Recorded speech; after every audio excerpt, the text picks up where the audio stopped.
Okay, greetings everyone. So we are now going to the next subtopic, which is 2.4b. Why did the American Indians move west?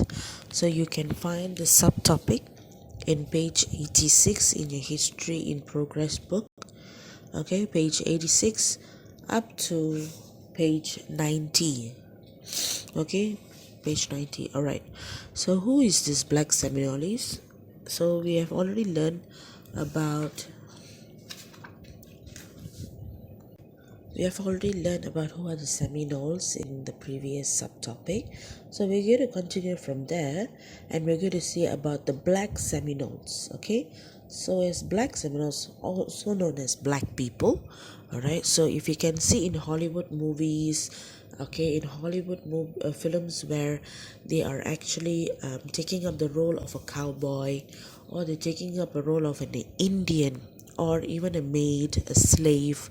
Okay, those are Seminoles, Black Seminoles during the 18th century. All right, so that is how they actually look like. So even before we can start, you can have a bit of imagination, or you can even describe or have a picture of a view of how they look like. They don't look like Indians here, they don't look like Indians, but they look like black people.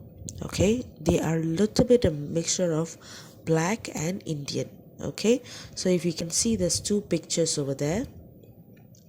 The first one is a black Seminole warrior taken in the 19th century, and another picture is a chieftain Copper John. Okay, he's also black Seminole. So if you can look at how they are dressing, maybe they can be suggested here is warriors, but maybe they can be captains looking after a plantation. Okay, an army, because an army does not have to have army clothes. Okay, during the 18th 19th centuries, it can be they can be suited in such a way that they are different from the current army. All right. Alright, so moving on, let's look at the slides there. If you can see in the number one, a threat came to them in the form of disease. So when the current resident people of Spanish Florida, even though they were growing in the colony, they were growing in numbers, but still there was a threat. Okay, like how now we face the coronavirus, even though Malaysia is growing in population, the numbers, but if you can see in just like 2 or 3 months, our number of population, like the death cases has gone down. Okay, sorry, the death cases has gone up, whereby we see like normally we would see once a month one person will be dying, but if you can see now, there's about 94 or 95 deaths already. So that is how it was during that time. During in Spanish Florida, the death rate was increasing. Alright, if you can see number two, if you are a runaway here means slaves here, okay, and you ended up coming to Spanish Florida, you will be given protection if you agree to become a Catholic and serve the Spanish army for 4 years.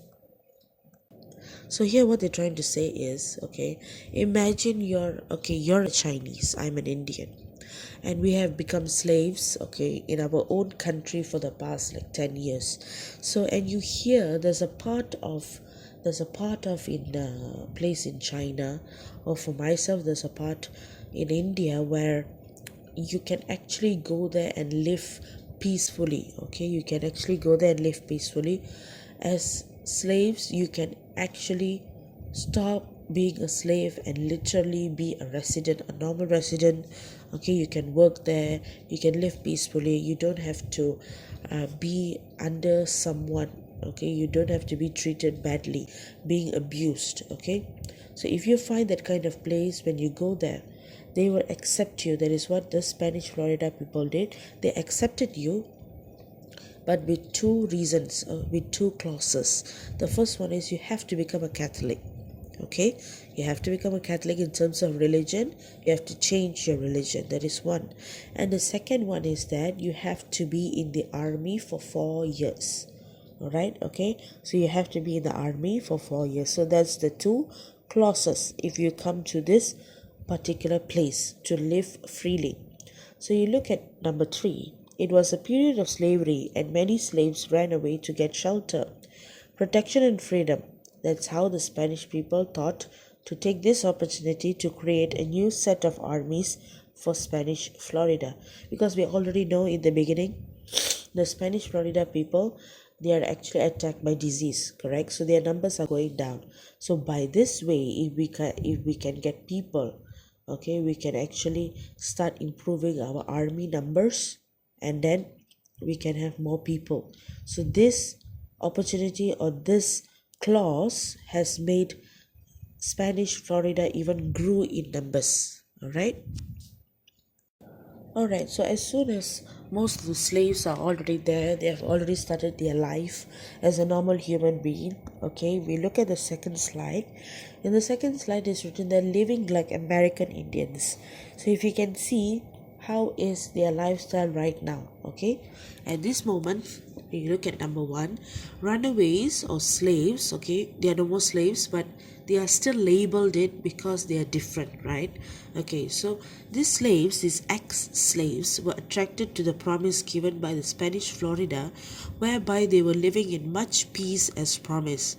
So as the Spanish Florida people promised to give them peace and freedom, yes, they were living in such a way, okay, in such a manner. All right, and what happened next is we look at number two.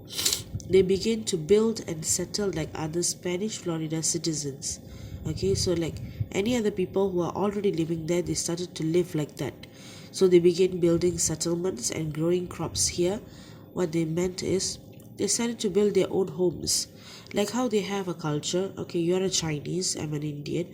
So we in the beginning, okay, in the beginning we would have a type of house that is very different from each other. An Indian house will be different, a Chinese house will be different. So they started building their own type of houses in that particular place, which is Spanish Florida.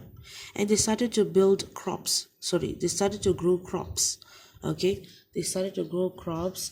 If you can see in your page 89, it's written there beans, corns, melons, pumpkins, and other succulent vegetables. Okay, they started to grow all that, and they even had intermarriages whereby black people started to get married with American Indians. So that's how intermarriages take place, and then they even started to build relationships like friendships. Okay, in wholesome to say that they started to live like now, like how we have now. We can, you know how sometimes Chinese get married to Indians, Indian gets married to Chinese, and then we have a sort of friendship between them, between you and I. Okay, so that is how it is. And now let's look at number four. They learned many skills from the local Spanish residents, which attracted even more runaways to their colony. So these runaways or these slaves that are already there in Spanish Florida, when the style of them living there has attracted many slaves. Okay, so they have how do you say, a word of mouth that was going around the country, going around the nation, saying that this place, this Spanish Florida, is accepting slaves and they are actually living in peace. So let's go there. Okay, that is how the scene was. That's how the scenario is. And if you look at the last one, number three, I skipped number three. Sorry. So number three, they the runaways, slaves, have started to live the normal life of a human being. So, this is to sum up that they are living peacefully right now. The freedom that they chose or the freedom that was promised is being given to them. All right, everyone. So, thank you for listening.